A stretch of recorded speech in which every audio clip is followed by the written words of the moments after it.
ఓం నమో నారాయణాయ. మాఘమాసంలో ఈరోజు ఈ కథను వినడం చాలా పుణ్యప్రదం. మరి ఆ కథ ఏమిటో ఇప్పుడు ఈ వీడియోలో తెలుసుకుందాం. మంగళదాయిని సర్వమంగళ మాఘస్నాన ప్రభావముచే పూర్వమొక బ్రాహ్మణ పుత్రిక పాప విముక్తి అయి తన భర్తతో హరి సాన్నిధ్యము నందినది అని శివుడు పార్వతీదేవితో పలికెను. అప్పుడు పార్వతీదేవి, స్వామి, ఆ బ్రాహ్మణ పుత్రిక ఎవరు? ఆమె చేసిన పాపమేమి? మాఘస్నానమున పాప విముక్తి నొందిన విధానమేమి? వివరముగా చెప్పగోరుచున్నాను అనగా శివుడిట్లు పలికెను. దేవి వినుము. పూర్వము సౌరాష్ట్ర దేశమున బృందారకరమనే గ్రామంలో సుదేవుడనే బ్రాహ్మణుడుండేవాడు. అతడు సదాచారవంతుడు, వేదశాస్త్ర పండితుడు. అతనికి శిష్యులు చాలామంది ఉండేవారు. వారు గురుసేవ చేస్తూ విద్యాభ్యాసం చేస్తుండేవాళ్ళు. ఆ సుదేవునికి సర్వాంగ సుందరి అయిన కుమార్తె ఉండేది.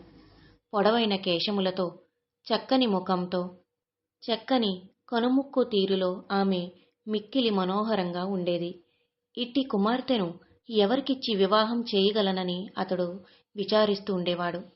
ఒకనాడు సుమిత్రుడనే శిష్యుడు సమిధలు, దర్భలు మొదలైన వాటి కోసం గురువు పంపగా వెళ్ళాడు. బంతితో ఆడుకుంటున్న గురుపుత్రిక కూడా సుమిత్రుని వెంబడించి వెళ్ళింది. సుమిత్రుడును చాలా దూరము పోయి ఆ అరణ్యములో ఒక జలాశయాన్ని చూచాడు. ఆ చెరువు గట్టున ఎత్తైన చెట్లున్నాయి. నీరు నిర్మల మనోహరంగా ఉంది. పద్మాలు, వాటిపై వ్రాలే తుమ్మెదల రోద, అనేక వర్ణములతోనున్న కలువలు, జలసంచారము చేయు జలప్రాణుల విహరము మొదలైన వానిచే ఆ సరస్సు మనోహరముగా ఉండెను. కోకిలలు గుంపులు కట్టి మధుర ధ్వనులు చేయుచుండెను. చిలుకలు, గోరువంకలు నేర్పిన మాటలను పలుకుచున్నవి. ఎత్తైన చెట్లతో కప్పబడిన ఆ ప్రదేశము ఒక ఏకాంత మందిరములా ఉంది. గురుపుత్రిక ఆ చెరువులోని నీరు త్రాగి అచట వృక్షములకున్న పండ్లను తిని ఒకచోట కూర్చుంది. సుమిత్రునిపై మనసు పడింది. ఓయి, మనుష్య సంచారము లేని ఏకాంతప్రాయమైన ఈ ప్రదేశములో నాకు నీతో కలిసి సుఖపడాలని ఉంది. ఈ వనము నీకును నాకును నచ్చినది. మనమిద్దరమునో పడుచువారము. మన కలయిక సుఖప్రదమగును.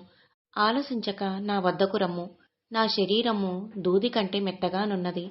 నీకు మరింత సుఖమిచ్చును. రమ్ము. నన్ను మోహములో తనివి తీరా కౌగిలించుకునుము. రమ్ము రమ్మని పిలిచెను. సుమిత్రుడు, మంచిదానా, నీవిట్లా అనకము. నీ మాట దురాచారపూరితము. నీవు వివాహము కాని బాలవు. నాకు గురుపుత్రికవు. మనము సోదరీ సోదరులము. నీవు మన్మథ పరవశురాలై ఇలా అనుచితముగా పలుకుచున్నావు. నేను నీతో రమింపజాలను. నేనీ మాటను సూర్యచంద్రుల సాక్షిగా చెప్పుచున్నాను. ఇట్టి పాపము చేసిన మనమిద్దరము చిరకాలము నరకవాసము చేయవలసి ఉండును. కావున ఇంటికి పోదాము రమ్ము. గురువుగారు మనకై ఎదురు చూచుచుందురు. ఆలస్యమైనచో నిన్ను దండింపవచ్చును. సమిధలు, దర్భలు మున్నగు వానిని కొనిపోదుము రమ్ము అని పలికెను. గురుపుత్రిక ఆ మాటలను విని, ఓయి, కన్యారత్నము సువర్ణము, విద్యాదేవత అమృతము, స్వయముగా చెంతకు చేరినప్పుడు వలదన్నవాడు మూర్ఖుడు. ఒకరినొకరము కౌగిలించుకొనక సుఖము నొందక నేనింటికి రాను. నేనిచటనే నా ప్రాణములను విడిచెదను. నీవు ఇంటికి తిరిగి వెళ్ళి, నేను రానిచో మా తండ్రి నిన్ను శపించును. నేను నీతో సుఖింపని ఈ శరీరము నొల్లను. ఇచటనే ఈ శరీరమును విడిచెదను. నీవింటికి పోయి దీని ఫలితము అనుభవింపుము అని నిష్కరముగా మన్మథావేశముతో మాట్లాడెను. సుమిత్రుడు ఏమి చెయ్యవలనో తెలియని స్థితిలో ఉండెను.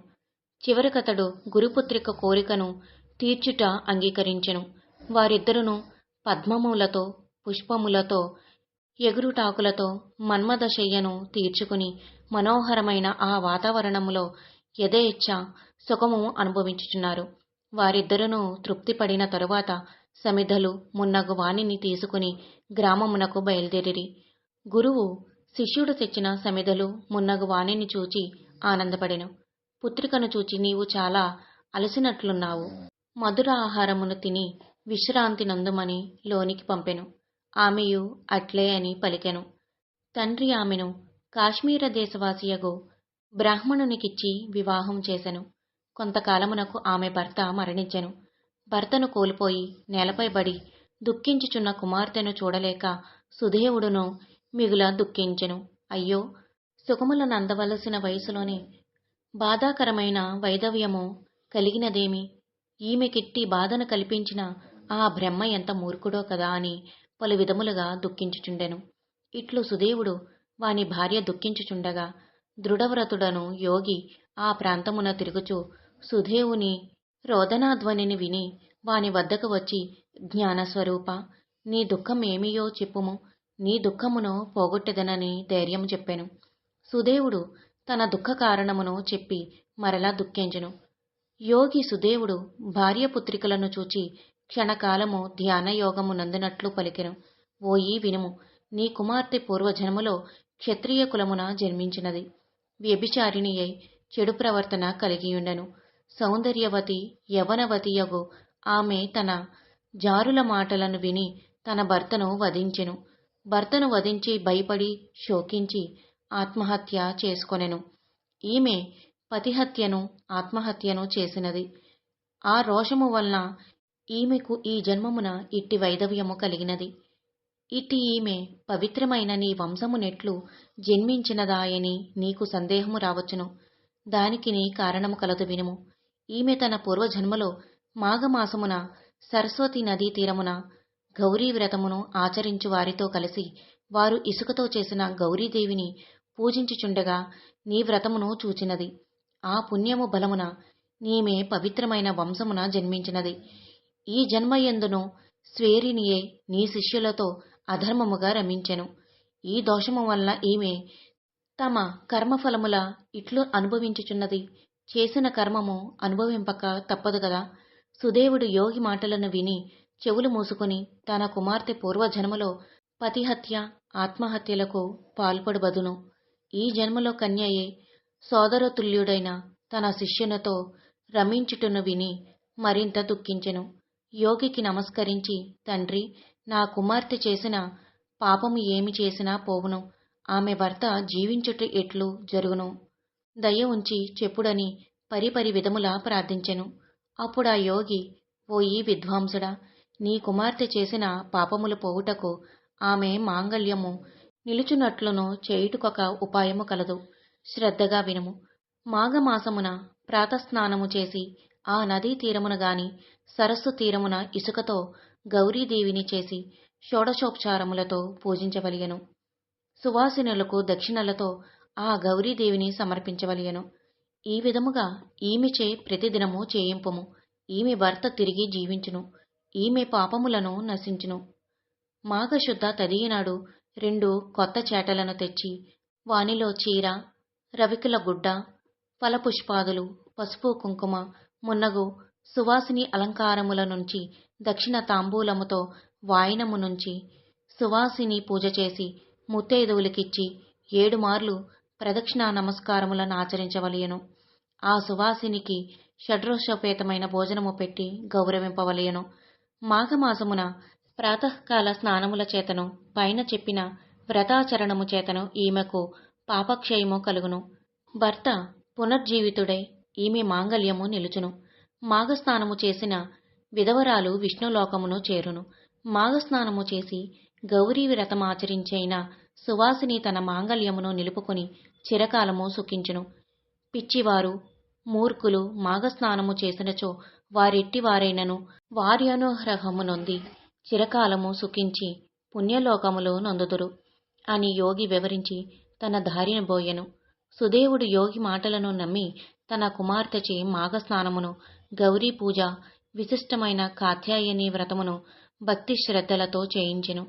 కాత్యాయని వ్రత మహిమ చేత సుదేవుని కుమార్తె పాపములు పోయి ఆమె భర్త పునర్జీవితుడయ్యెను. ఆమెయు చిరకాలము తన భర్తతో సుఖించి తన తల్లిదండ్రులతోనూ భర్తతోనూ కలిసి దేహాంతరమున వైకుంఠమును చేరెను. కావున మాఘమాసమున ప్రాతకాల స్నానము నదిలో గాని సరస్సులో గాని కాలువలో గాని చేసి తీరమున శ్రీహరి నర్చించిన వారు సుదేవుని పుత్రిక వంటివారైనను ఇహమున సర్వసుఖముల నొంది పరమున వైకుంఠవాసులగుదురు సుమా అని శివుడు పార్వతీదేవికి మాఘస్నాన మహిమను వివరించెను. ఇది మాఘ పురాణములో 3వ అధ్యాయము. రేపు తరువాయి వీడియోలో మాఘ పురాణము 4వ అధ్యాయం గురించి తెలుసుకుందాం. నా వీడియో కనుక మీకు నచ్చినట్లయితే లైక్ చేయండి, షేర్ చేయండి, సబ్స్క్రైబ్ చేయండి.